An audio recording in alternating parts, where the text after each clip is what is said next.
Қазақ тойшыл халық. Мұны облыстық Әзілсқақ және сатира театры қойылым арқылы тағы бір дәлел етті. Нақтырақ айтсақ, өнер ұжымы ұлттық құндылықтарымызды насихаттайтын біз естімеген бір ән бір күй жобасын той-думанмен үйлестіре білді. Яғни қазақ елінің қонақжайлылығы, салт-дәстүрді берік ұстанатынын халыққа бүкпесіз жеткізді.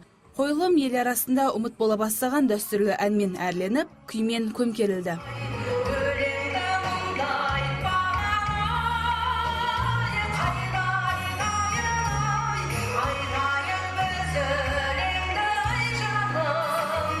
Дайындығын санаулы күндерде ғана пысықтап үлгерген ұжым ел көңілінен шыға білді.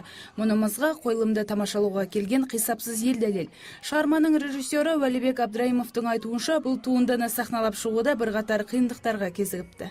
Сатира театрларының әртістері, олар әртістер олар. Олар кәсіби музыка мамандар емес. Сол үшін бізге өте қатты қиын соқты.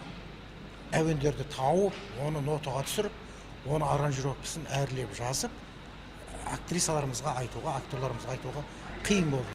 Басы қатты болса, аяғы тәтті болады демекші, біз естімеген бір ән бір күй жобасы аясында ұйымдастырылып отырған шығарма ел көңілінен орын алып та үлгерді. Жиналған жұрт мұндай қойылымдар рухани дүниенің азығы деп тарқасты. Концерт маған өте қатты ұнады. Әртістер өздерін емін-еркін ұстап, сахнада жақсы қойылым қойылып жатыр. Өте жақсы әсер алып жатырмыз. Және де өзіміздің қазақтың ұлттық нелерін насихаттап, жақсы демалып, осы жерге келдік. Айта өтсек, біз естімеген бір ән бір күй жобасы облыс әкімінің орынбасары Әли Бектаевтың бастамасымен ұйымдастырылып отыр. Алдағы уақытта облыстық опера және балет театрының ұжымы ел арасында ұмыт бола бастаған туындыларымызды жаңғыртпақ ниетте.